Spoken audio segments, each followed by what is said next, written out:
think about the physical store and all of the amazing customer experience that happens in that store. For digital to really work, for you to truly evolve, right, into this next phase that consumers are demanding, your digital storefront needs to be just as robust and just as awesome as your physical storefront.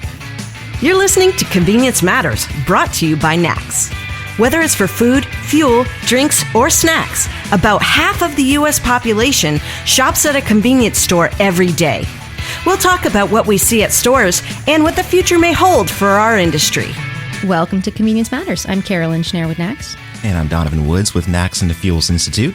Well, Donovan, today we're going to talk a lot more about digital transformation. We're going to find out what it is and what it means to your business and your customers and for customers. And today we're joined by Gunter Pfau, who is not only the founder and CEO of Stuzo, but he's got a long history, a revolutionary thought leader in the retail digital landscape, having worked with clients like Facebook, Google, and has now turned his focus to the convenience retail industry. So Gunter, welcome. Thank you. Very excited to be here. So Gunter, one of the questions I just raised, which is on my mind, and I know Donovan, we want to learn more about it. What exactly is digital transformation and why is it important? So, digital transformation is all about digitizing everything within your business, and that's both internal to the business and then customer facing. We think about it as building the business as a set of software-powered services, all with APIs. And, some of those APIs will only be accessible internal, and then some of those APIs will be accessible to partners and to customers. So, forgive me because I know some of our listeners might not know what this is, so I'm going to ask for them. What's an API? So an API is something that somebody else could connect into, or something. I'm trying to explain it like from a layman person. Perfect. So think about it like a bridge. And it's a bridge that will connect your business or specific services or areas of your business to another business, another piece of technology, et cetera. Let me try this question, and just to make sure I understand and why it's important. What's a problem that a retailer may have where your business or that model would really be effective or could help them move towards something that's going to be beneficial for them? So in terms of the reason for why this really matters, if we think about consumers today, right, everybody talks about millennials, Gen Y. We're talking about that group that's between 23 and 38. They're digital. As we talked about, they use their phone pretty much for everything. And then you have this new group that's coming up, which is Gen Z. And today they're between the ages of 8 to 23. And if we think Gen Y is digital, Gen Z is at a whole nother level. And anybody that has kids or sees younger folks, impact or go with digital or with their phones, et cetera, or tablets, they breathe it, they live it. And 10 years or so out, that segment of the population is going to be between 18 and 33. So only thing that they're going to know is digital and interact digital. And they want it because it's convenience. It empowers a different set of services. So that's more taking it from the consumer's standpoint. The other thing that's happening is there's real rapid innovation that's happening in technology. It's evolution really of technology. And then that's brought about by a set of technologies that are converging, technology cost curves and technology adoption curves. And that will empower a set of new digital software companies that over the coming years will fundamentally be able to do and disrupt most industries better than the current operators within the industry. And this is because they're able to do product innovation better, quicker, and because they'll be able to bring about new business models that are powered truly by software rather than anything else. That helps me a lot. And I'm trying to personalize it. That way it's always easier for me to understand. And maybe some of our listeners feel the same. I think about music. Before I was vinyl, then I went to CDs, then I went to now everything is streaming. So everything is continuing to go to a more simple, and the word you use, a very key word, making it more convenient. And I agree with that. I could think about my little brother who would fit kind of between Gen Z and Gen Y, and everything he does, even ordering food, it's all a digital interaction. So this is kind of a silly question, but just for those who may think things will go back to the way they used to be, is that entire digital transformation something that's going to be a short-term effort, or is that going to be something you're continuing to do throughout your business moving forward? It is absolutely a long-term effort. This isn't something that is easy. It's really a complete evolution and rethought of the business architecture, the technical architecture that's powering the business. So if we're thinking about this, it's a multi-year endeavor. So, I was thinking, you were talking about disruption and also just the way people are getting more used to ordering things. And I mean, for instance, today, let's just bring today an example. I remember 3 years ago was the first time I ever ordered a pizza on my mobile phone. And I was driving back from somewhere and I'm like, we got to eat dinner. I've got like 10 people coming to my house. All right, we'll order this. Yep. This morning, I've already ordered dinner. My dinner should be there at 5:20 p.m. when I get home.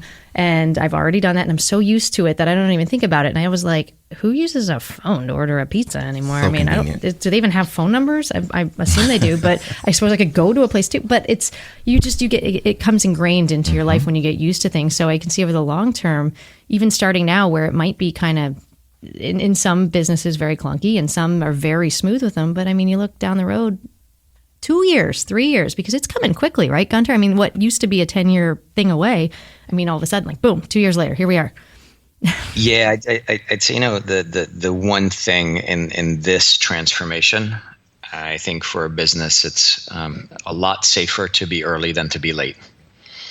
Yeah, and I mean, we're talking, many of our listeners, our retailers are running brick and mortar stores. Right. So clearly this is a disruption, but in a way, a welcome disruption, I think. Would you agree? Yeah, absolutely. I think, it's really an evolution.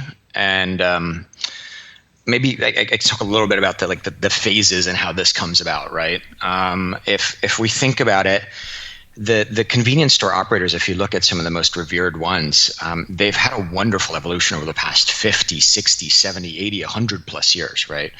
If you look how some of them started out as a farm, and then they moved and said, well, okay, well, we need to now sell our stuff. Let's open up a little stand by the side of the road.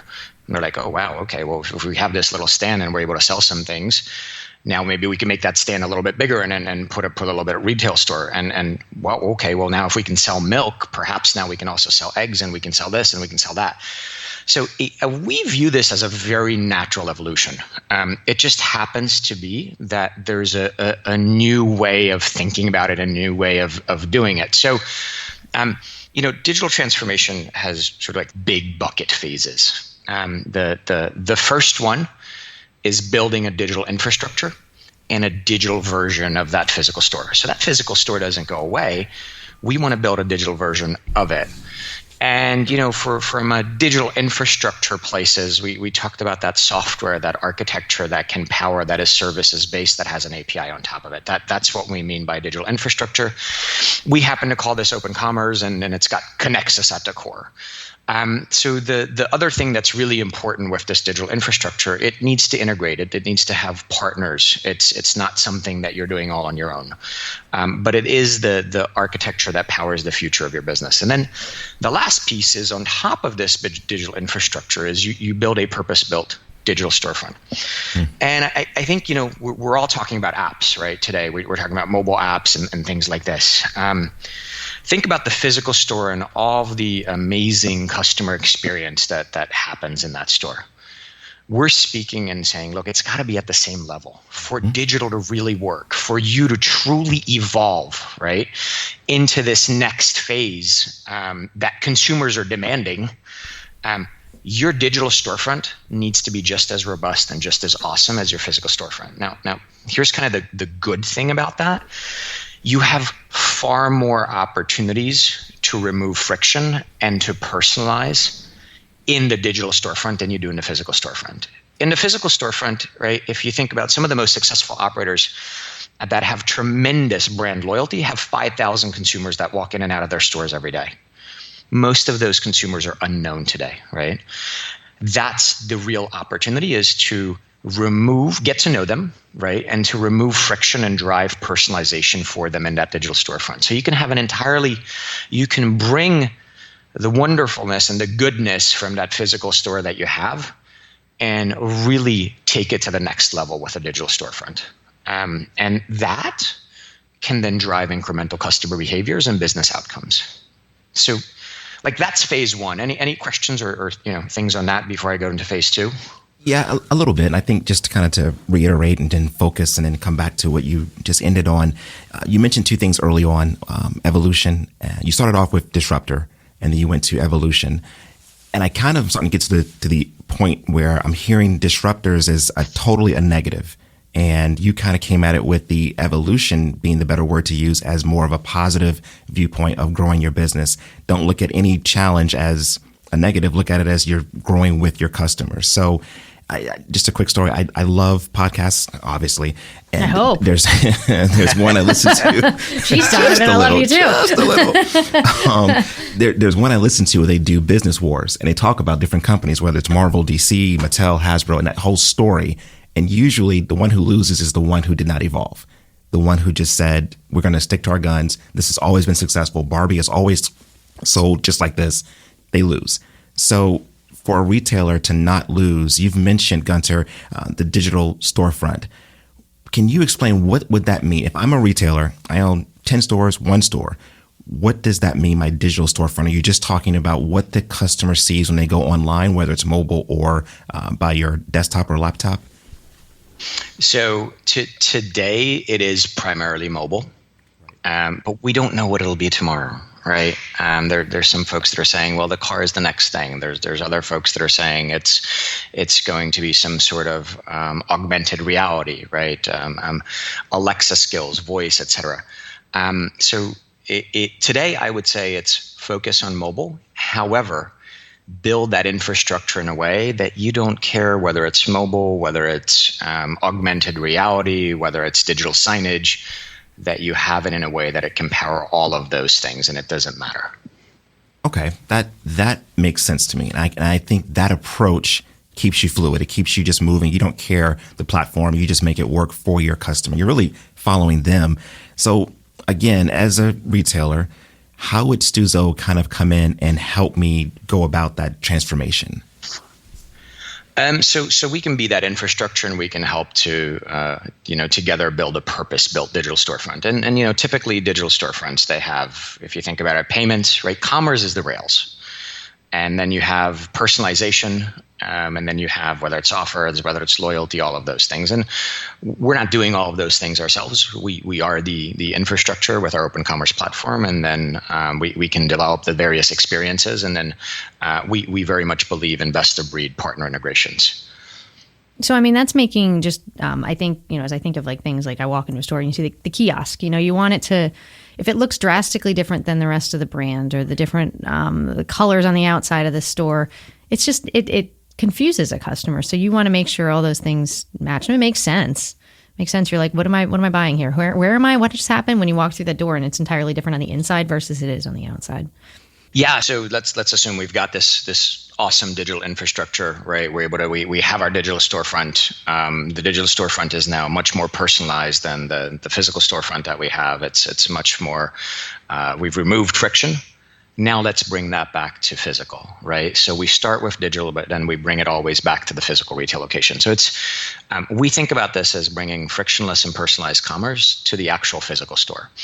And this I think as you've heard probably even more so than most, the Amazon Go, right? The whole, get cashierless, et cetera, right? Walk in, walk out, and boom, you're done. Yeah. But I think there's a really important or a couple of really important points here. And the gist of it is, or the first point that I'd like to make here and talk about and unpack is, whenever we hear about it, we hear a lot about, well, yeah, this is going to empower us to reduce labor costs. And okay, so that's valuable, I guess, right? In reality, I think the real value here that we're going to see come out, and this is why Amazon's getting into it. Amazon's not getting into it to reduce labor costs, frankly. That's our opinion on the matter. The real value is data. So what Amazon Go has that no convenience store operator today has is they know 100% of every customers that walk in and out of that store every day. Yep. Right. Now they haven't They have not to date, really, I'd say, done an amazing job of activating that data and activating the consumer based off of that data. But that's where this is going. So imagine with the traffic, right, that the convenience store operators have, a lot of them, depending on size, you could have thousands, hundreds of thousands, or even millions of consumers that walk in and out of those doors every day. Imagine knowing every single little thing that customer knows at. Imagine knowing in real time where they're at in the store, right? Imagine what can be done to personalize that experience for that consumer.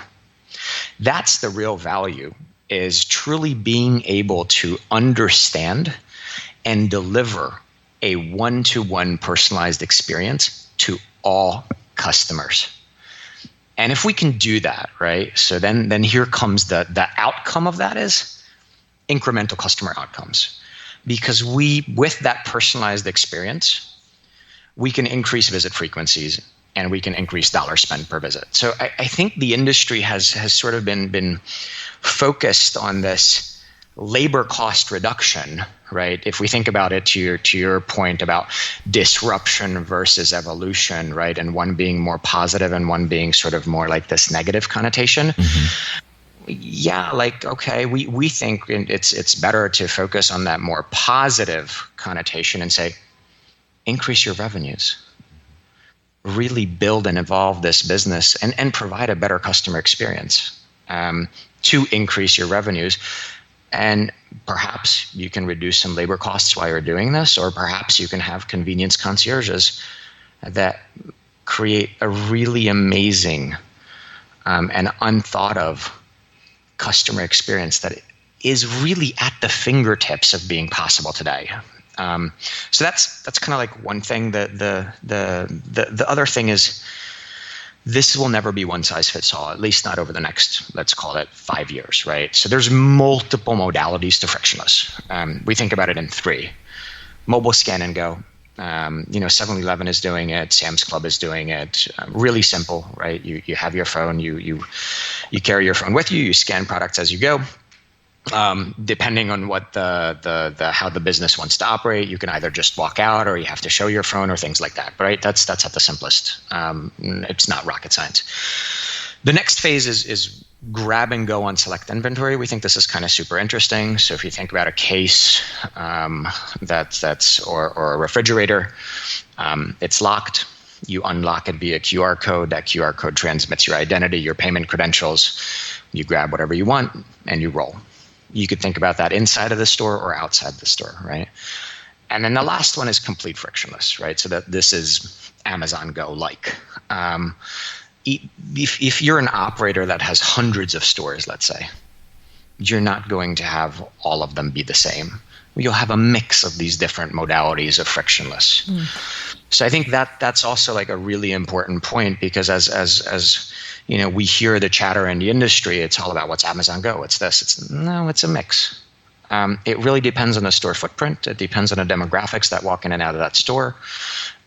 So yeah, that's some of the thinking here around frictionless. Well, you were talking about people as well, and I was just recently reading a book called The Good Job Strategy, and it really talks about how even if you have a short labor staff, but you put them in more places, then you get more people on staff, you fill up that timesheet that day with a lot of employees, you can repurpose them if they're not needed at that point. And in this case, if they're not stuck behind a register or doing things just for the sake of doing them, they can go other places. Like you said, be a customer ambassador, or make sure that it's fully stocked. The things that at this point a computer or something digital could do, like they're out there, they're making sure the parking lot's clean and everything's good and the bathrooms are clean, and the things that are really important to keep stores at the very, very most basic level, good for customers to want to keep coming back. And then it's the icing on the cake when the digital part plays along with it. And I went to a major big box retailer, not one of the ones you've named today, but that I went to try that scan and go technology, and it would not work. And I had a very short time to get in there. And so I can imagine that's one of the small challenges that you do face across these, the digital, plugging in everything in the store, the Internet of Things, is making sure they work. And so maybe it's even having more labor there to make sure that, because when it doesn't work, That's what frustrates consumers, I would have to imagine. Would you have any insight on that? Yeah, I mean, without a doubt, if the technology needs to work, and it needs to be proven, right? The internet connectivity needs to be there. And this is why we kind of talk about like the convenience concierges or folks that are there. And hopefully most of the time they're there really to provide a friendly smile and to greet you, to really. So we actually think this is an opportunity to humanize the experience even more. Because what you're doing is that the person doesn't need to be behind that cash register. They don't need to think about, I got to ring you out to get to the next person. You can create further personalization and humanize the experience even more. They're making sure the coffee is fresh or that exactly. You have to think about something beyond just, as you said, okay, well, if I get rid of employees, I cut a cost here. Don't look at it that way. Look at customer loyalty. And customer loyalty means all those little things: cleanliness, consistency, branding. Focus on that experience and everything else will fall into place. Consumers like good stuff. They're not really thinking about even price if it's a good thing. So if you can, whatever you're doing in your business, make sure, like you said, it works, but also make sure there's quality. And I'm actually feels like there's a conflict of interest when you mentioned having someone there to smile and talk to them versus digital. I think of going away from people. It seems like there's kind of a play on both. You still need both to meet all of your needs of all your customers. Is that about right? I would say so. Okay. I really do appreciate your approach to that, because without naming any other brands, I can think of, as you're talking, 3 or 4 of my favorite brands come up in my head. Good on them because they do these things. Their digital platform is smooth. Their inside store is smooth, but also someone saying, Mr. Woods, or hello, how are you? I love that. So I think you're onto something that obviously isn't new, but still, for the convenience channel, I think this is something we really need to focus in on a lot.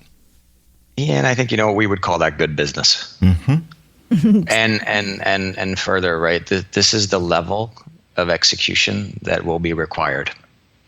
So Gunter, you've made this really easy to understand for me and Donovan, but I know that there's probably folks out there that want to learn more, that want to figure out how to get in touch with you. Where are there some places that you're either going to be in the coming months or years where they can find you? What's your website? How can they learn more?